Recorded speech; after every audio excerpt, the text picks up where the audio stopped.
Será que existe alguma ação que seja absolutamente correta ou absolutamente incorreta? A gente deve entender que o certo e errado, muitas vezes ele é relativo, de pessoa para pessoa, de situação para situação, né, de uma época para outra época.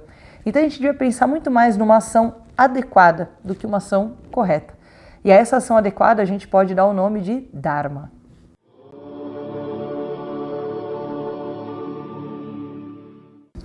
Muito se fala sobre karma e dharma, ou seja, né, o que fazer e como fazer, principalmente pensando, né, em nós enquanto seres humanos que vivemos em uma sociedade.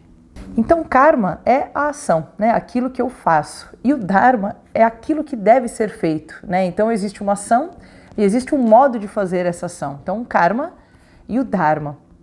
O dharma a gente pode pensar, né, como a ação adequada, sendo aquilo que é adequado para aquele momento, naquela situação, e não aquilo que eu gostaria de fazer, né? Nem sempre é a mesma coisa, o que eu sei que deve ser feito e o que eu quero fazer. Estamos falando de ação adequada, né? Tirando o que eu quero, não quero, o que eu gosto, o que eu não gosto.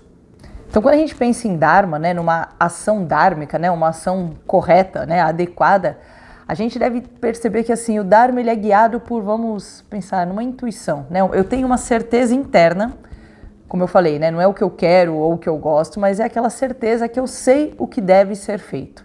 Isso é o Dharma. Se a gente parar para pensar um pouquinho nas nossas ações, a gente sempre vai chegar na conclusão de que a gente fez o melhor que a gente podia ter feito.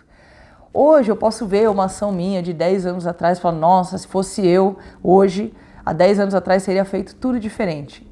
Ok, mas naquele momento, com aquela mente, naquela situação, você fez o que você achava correto. É só pegar pai e mãe, né, que educaram os filhos e aí hoje eles pensam, se naquela situação eu teria feito assim ou assado, poderia ter sido diferente. Sim, poderia ter sido, mas não foi. Naquele momento você achou que aquilo era a melhor coisa a ser feita. E o ponto desse entendimento não é ficar me gabando que eu sempre tive a melhor ação, mas entender que, se eu faço isso, todas as pessoas também fazem, né? Ninguém sai de casa falando, hoje eu vou agir errado do começo ao fim. Não, todo mundo faz as coisas achando que está fazendo o melhor possível. E quando eu penso isso, né, às vezes aquela pessoa teve uma atitude que eu não curti muito, ou eu posso ficar julgando a ação dela, porque se fosse eu, se fosse ela, se fosse isso, se fosse aquilo, se ao invés de eu ficar nesse e se, eu entender que ela, nas limitações dela, na vida dela, com o jeito dela, fez a coisa da melhor forma possível, eu lido melhor com o resultado disso. Eu entendo que ela fez o melhor. Pode não ter sido o que eu gostei, mas ela fez o melhor. E a pergunta é, como eu sei qual é a ação adequada? Como eu sei que aquilo é o que deve ser feito? Como eu faço uma ação sem ser egoísta, sem fazer algo só pensando em mim mesmo?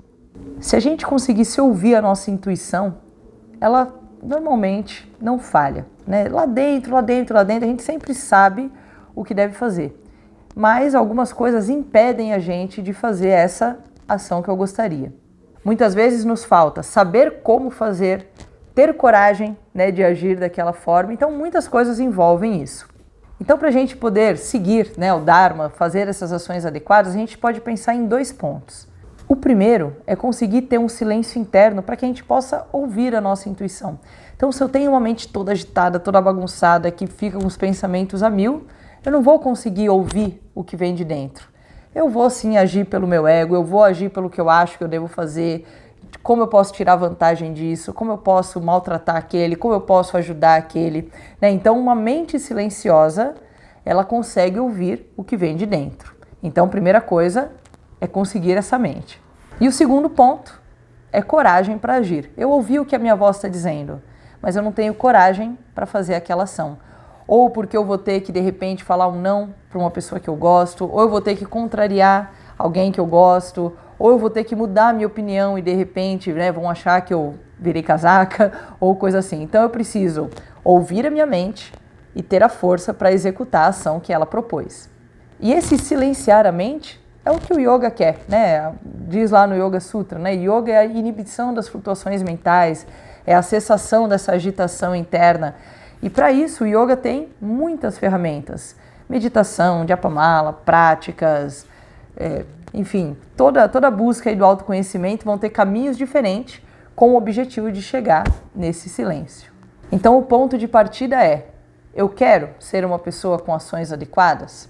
Sim.